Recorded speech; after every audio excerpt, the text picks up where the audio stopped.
Hi, I'm Tricia with Advanced RV, and we are here this afternoon with Jim and Barbara Hops, who own their second Advanced RV Napsak.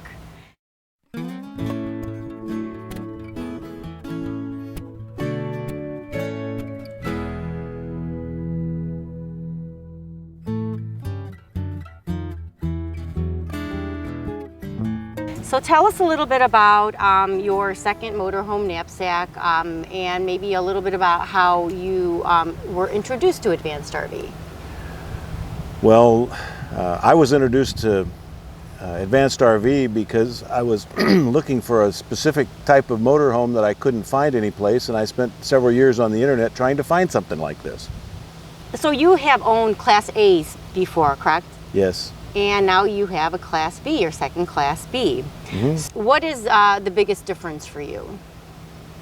The biggest difference is the capability to go places and not have, not have as much hassle and confusion.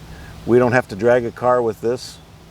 We sometimes do. It's perfectly capable of doing that, but we don't have to. In the big coach, which we still have, we have to drag a car all the time. Otherwise, you're afoot. Now explain the difference between a Class A and a Class B, the value and the price. What are your thoughts on that? Well, I think the first thing you want to do, the obvious difference between Class A and Class B is the size, the relative size of the average Class A versus the average Class B. But that can be deceptive because there are very expensive Class A's and there are very inexpensive Class A's. And the difference in the utility between those is quite large. We've had a large, very expensive Class A, and we've had a lesser expensive Class A through the years. And they're really not a lot of comparison except that they're both Class A.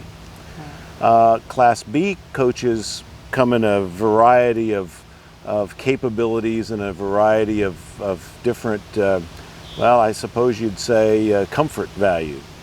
And our Advanced RV is a high-end Class B.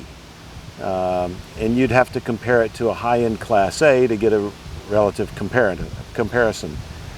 The A's are bigger, they burn a lot more fuel, they are harder to deal with in traffic, but if you like to get inside and roller skate around, or you want to take 10 people with you, Class B is too small. But for my wife and me, we like to travel, and we like to travel in a way that's convenient. We can get in and out of shopping centers, we can get in and out of, I can park in a standard parking space if it's the older styles parking spaces that are a little bit longer. Right. At 24 feet, a lot of parking spaces, you just need one space. Right. And in a 40 or 45 foot RV Class A, you pretty much get to park someplace else. Yeah. You get to park with the semis. Right. And we get to park with all the cars, which is a lot more convenient. Yeah. What was your first destination spot in Napsak? Well, our first destination, if you really want to be particular about it, we took it from the Advanced RV headquarters here in Ohio home to Texas. So our first goal was to get it home. But the first trip we took, a little while after we got it home, we made a trip to Arizona to see my son, and then we went up through California. We went to a bunch of the national parks, and then wound up through Northern California and Oregon and Washington State. My daughter is a third-year engineering student in a college university in Washington, and we went up there for her 21st birthday, so we got to see her for her birthday. My daughter's birthday and my wife's birthday are one day apart, so we got to have double birthdays. And then we did some other things and came back home. So we were gone, 3 weeks, something like that. And that was our first trip in Napsak. Well, thank you for being with us here this afternoon, and we cannot wait to hear about your next adventure. And thank you for being with us today.